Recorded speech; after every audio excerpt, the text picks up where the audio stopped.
We're going to do the probability of the and or. So the first thing that you also need to fix is I messed up when I copied it. So please cross out fundamental counting principle and write and or probability.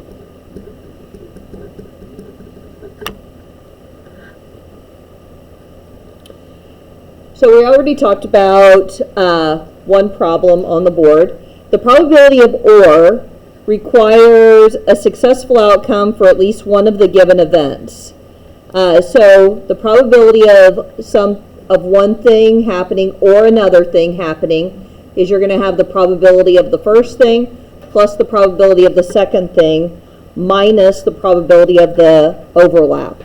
So on the one that we just did, that would be the probability that they like baseball plus the probability that they are female minus the overlap,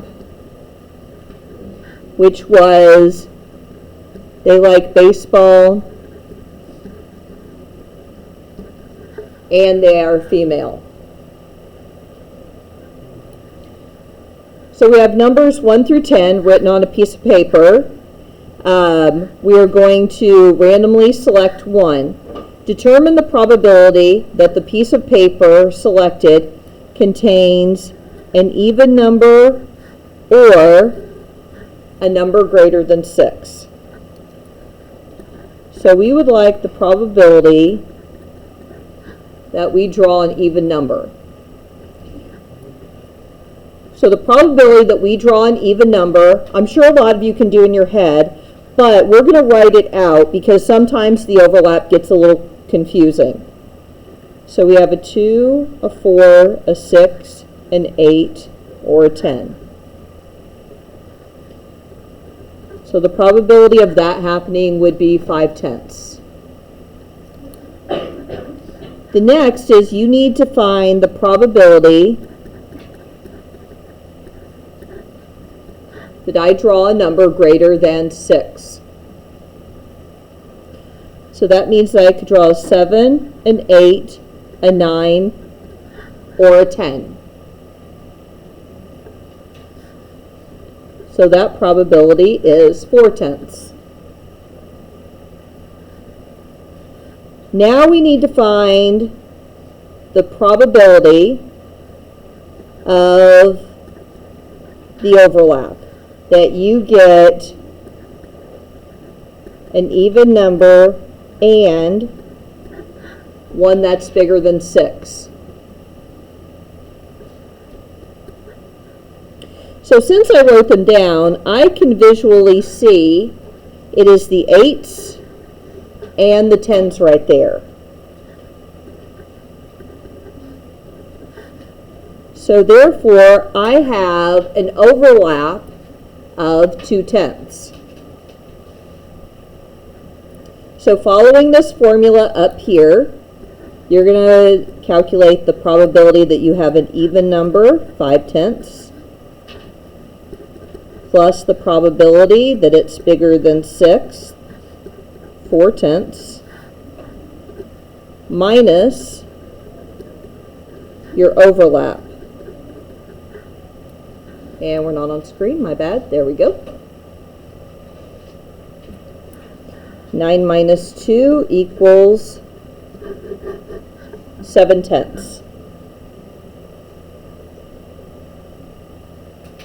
I'm going to hit the pause button and they're going to try the same thing on example 2.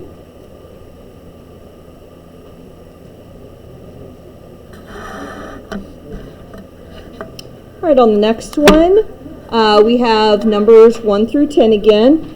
Determine if a number is less than 5 or greater than 8. Probability less than 5 means I get a 1, 2, 3, or 4. So that probability would be 4/10. The probability that it is bigger than 8 means you have a 9 or a 10. So that probability is 2/10. There is absolutely no overlap between these two sets of numbers. So therefore, if there's no overlap, there's nothing to subtract off.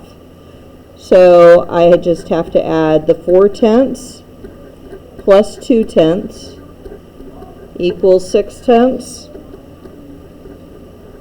And I'm going to reduce that down to 3/5. I'm sorry. All right. Next page.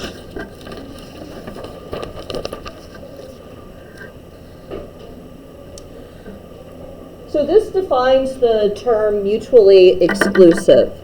So mutually exclusive means that it is impossible for both events to occur simultaneously. Where it says the probability of A and the probability of B equals 0, that means there is no overlap. So if there is no overlap and you have an OR, you just have to add these two probabilities together. Well, if we flip back to this first page, so there was no overlap here on number 2, so therefore I know that that's an example of mutually exclusive.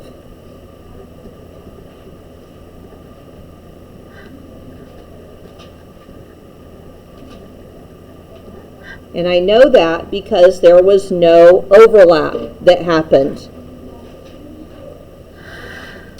Versus this first one that we did, we had an overlap, so therefore this is not mutually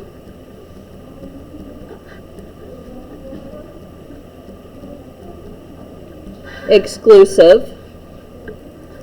So we want 0 or we don't want 0? Well, I mean, if there's nothing in common, if there's no overlap, I mean, you can just ignore it. Okay. So right here, this second one would be the probability of A and the probability of B is 0 because there's no overlap.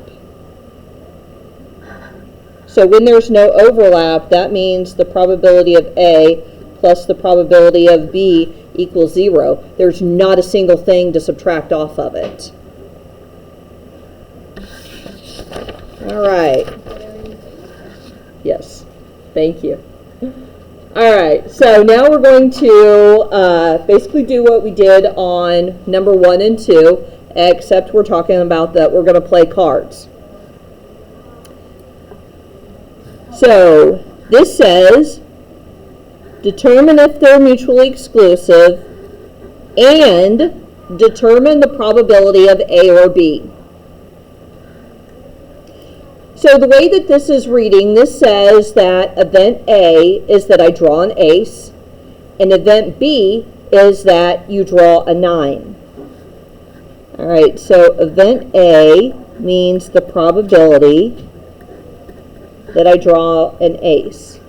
So do you recall how many aces are in a deck of cards? 4 or 8? 4.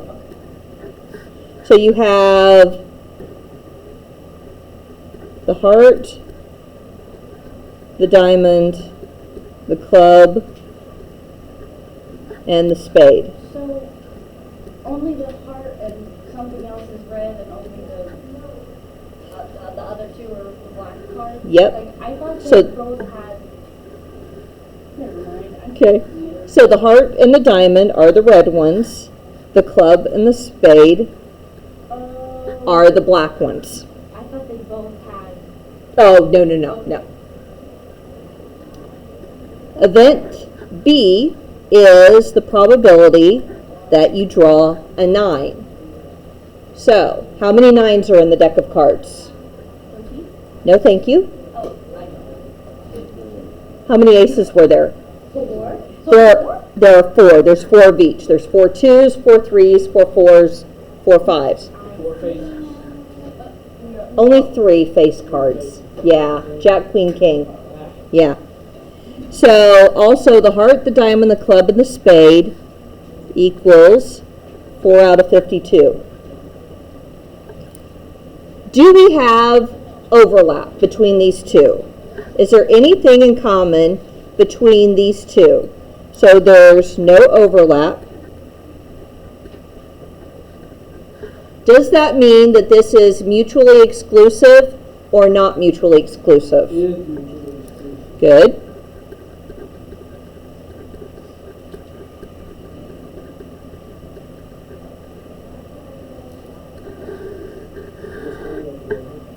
All right, so now we still have to find the probability of A or B. So up right there, it says the probability of A or B means that you take the probability of A plus the probability of B. So the probability of A is 450 seconds. The probability of B is 450 seconds. That adds up to 850 seconds, which would reduce down to 2/13. I'm going to hit the pause while they think about number B.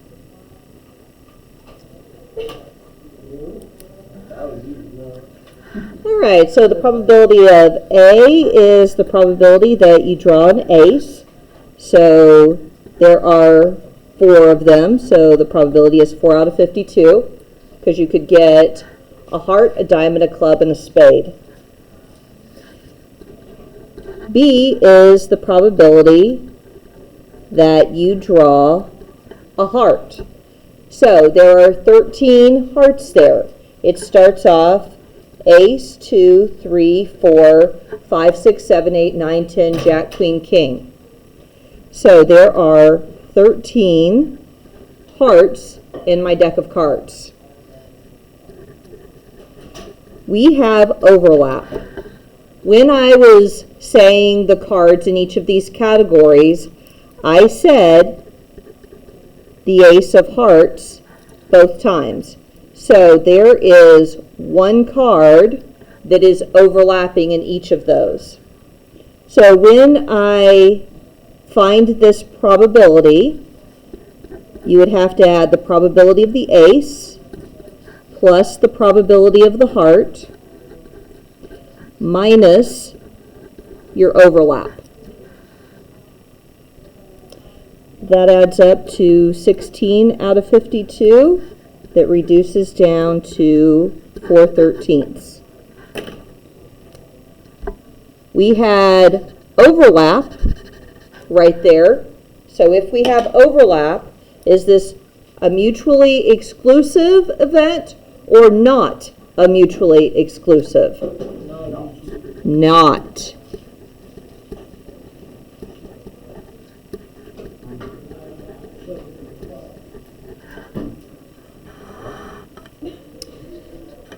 Event A is that you draw a red card.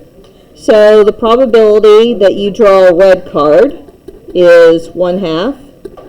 The probability that you draw a black card is 1/2. Or you had 16 out of 52 and 16 out of 52. But I know that half the deck's red and half the deck's black. Do they overlap? Nope. The red cards and the black cards do not overlap. So if there's no overlap, mutually exclusive or not? So yes, this is mutually exclusive. So I have the probability of the first plus the probability of the second, and that adds up to 1.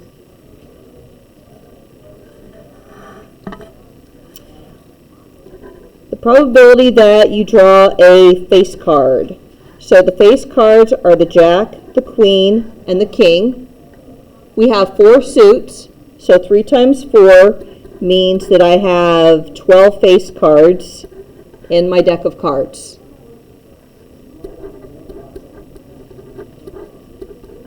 The probability that I draw a red card. So there are 13 hearts and 13 diamonds. 13 and 13 means that there's 26 out of 52 cards that are red. Or you could have put 1/2. I was just trying to have a common denominator here. Now you have to go, okay, so is there overlap? Yes. So your face cards, we have 3 red diamonds. We have 3 red hearts. So there are 6 cards that are overlapping there. So the probability is 12 over 52 plus 26 out of 52 minus 6 out of 52, which is in the overlap. I just stuck that right in my calculator, and it went ahead and reduced it automatically. We have overlap, so therefore these are mutually exclusive. There is overlap, so it is not, mutually exclusive.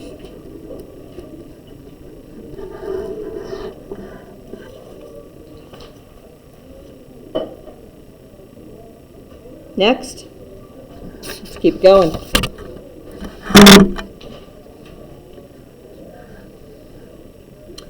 All right, so we have some and probabilities. We want the probability of A and B. The formula says you take the probability of A and multiply it times the probability of B.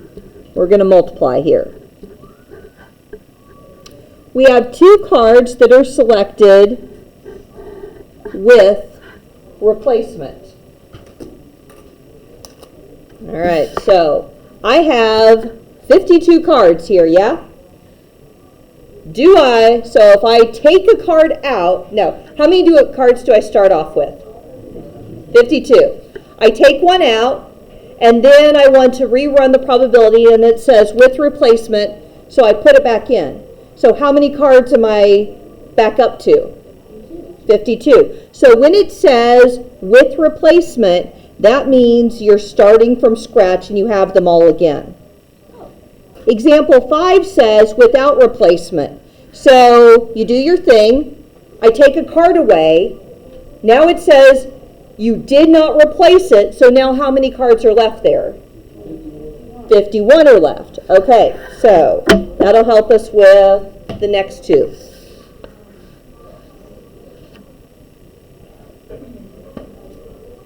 All right, so 2 cards are selected with replacement. Determine the probability that spades are selected. So I want the probability that I draw a spade and the probability that I draw a spade again. So it says I'm going to multiply these. So what's the probability that you draw a spade? Well, how many what? 13 out of 52. With replacement, so the card that I took away, I put back. So I'm starting with a full deck again. So what's the probability that I draw a spade again? 13 out of 52. Go ahead and stick that in your calculator, and what do you get? One more time. 116. True.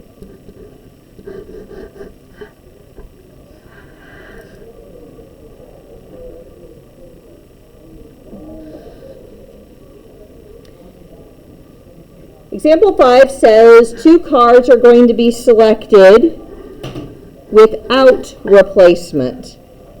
Determine the probability that 2 spades are selected. So I want the probability that I draw a spade and the probability that I draw a spade again. All right. So this first draw, you're starting off with a full deck. So how many spades? 13 out of 52.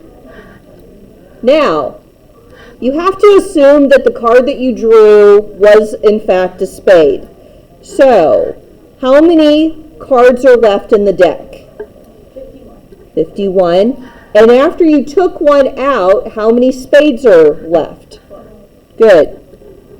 So you're going to multiply those 2 numbers and get your answer. Oh, is it really? Yeah. Oh, I guess I didn't get a fully reduced answer when I did it earlier. You have 1 over 17 as well? Thank you. I didn't realize that on my original notes I apparently don't have a fully reduced answer. Thank you. Thank you for showing grace. We have some independent events. Independent events occur when the probability of one in no way affects the probability of the other.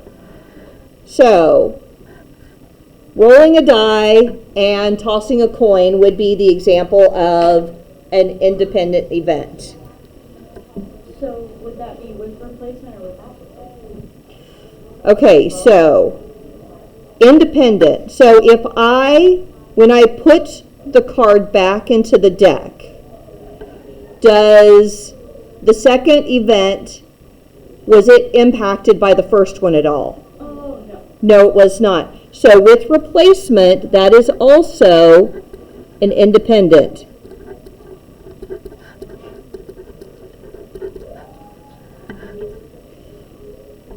When I didn't put it back, was that one affected? Yes, so it's a dependent. That's right.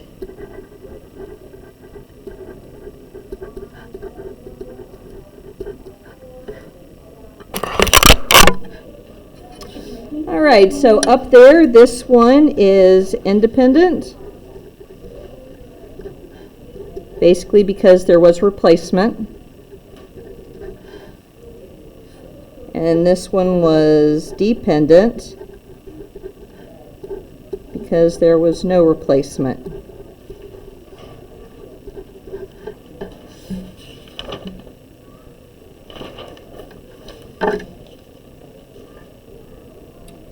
All right.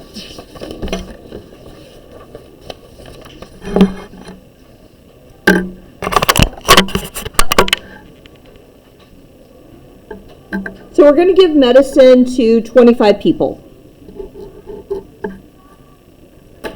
We have 19 that are going to react favorably.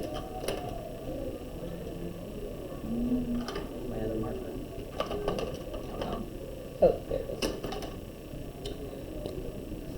We have 2 unfavorable, and we have 4 that are unaffected. So in all of these, A, B, and C, it says 3 patients are going to be selected at random. So A says all 3 reacted favorably. So I want the probability that they reacted favorably. The next person also reacted favorably. The next person also reacted favorably.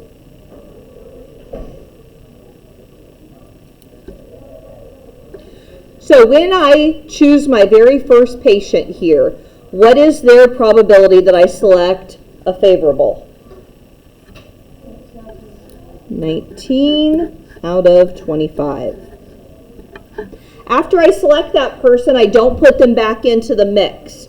So what is the probability that I get a favorable one again? 18. Yep, 18 out of 24. I select them, they don't go back into the mix. Favorable again. Yes. We're going to multiply those 3 numbers, and we're going to do an answer to 4 decimal places, I think.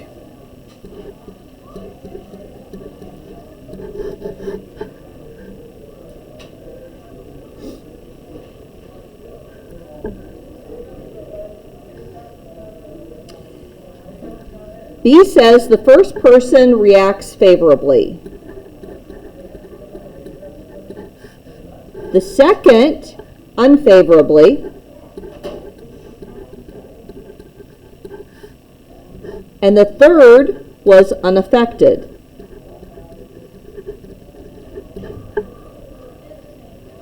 So we're starting from scratch. We're back to our 25 people.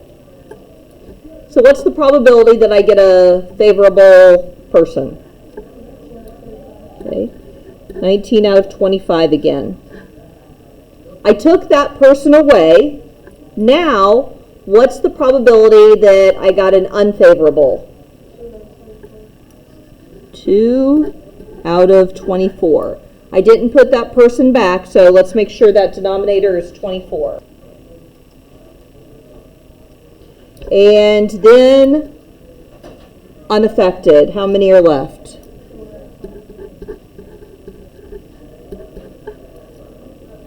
We have 4 out of 23. You're going to multiply those three fractions together and give me a number rounded to 4 decimal places.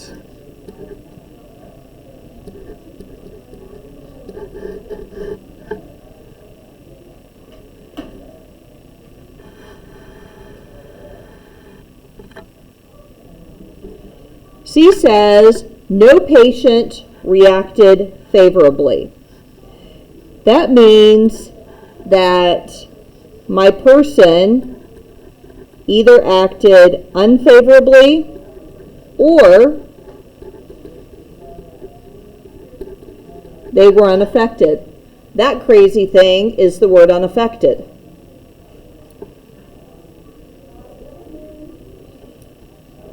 And then the next one is the same and the same. I don't want to rewrite that all again, but I am going to draw 3 people.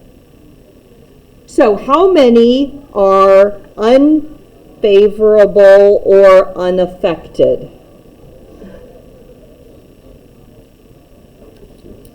6. So we had 2 there. We had 4 there. So there were 6 out of 25 that met that criteria. The next one, so I want a person like that again, and I'm going to take them out of the mix. So what's this next probability? 5 out of 24. Take them out of the mix. What's this next one?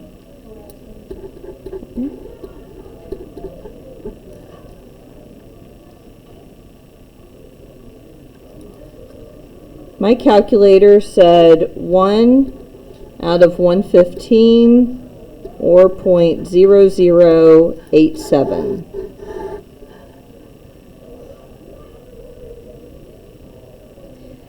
I need everyone to tune in for the last part because I think I was supposed to do the at least, teach this phrase the other day. I think that was the example that I skipped over. So we want the probability at least one patient reacted favorably. So to calculate, when you see the word at least, you want to find, so the probability at least one reacts favorably equals 1 minus the probability that none react favorably.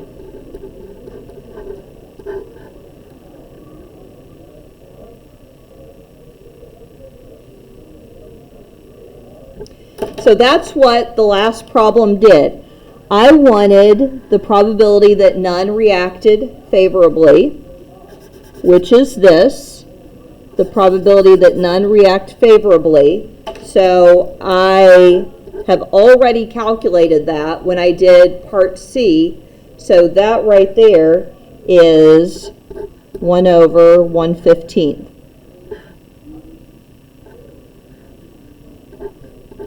So the probability that at least one person reacts favorably is 1 minus 1 over 1/15. If you got a common denominator, that would be 1/15 over 1/15. And that would be 114 over 115.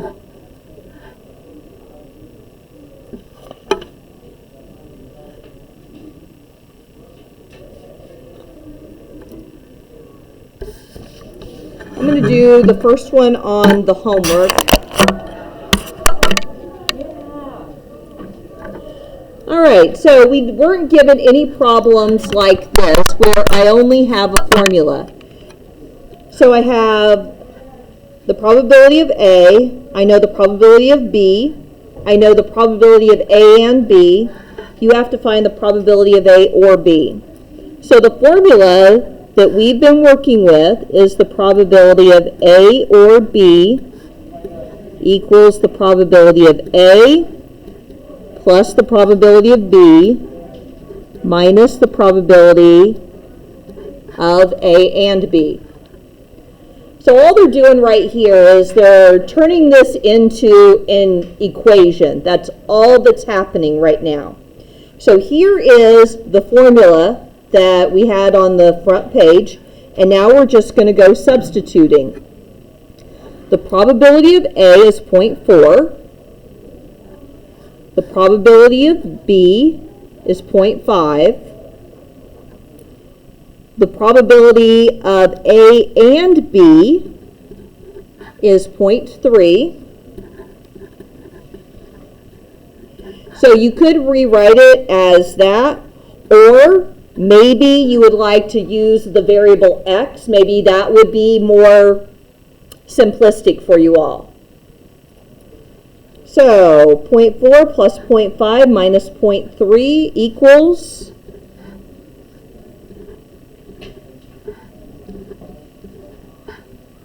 0.6. 2 and 3, basically it just kind of gives you different parts, and so you really just have to do algebra. And that is all I have for today.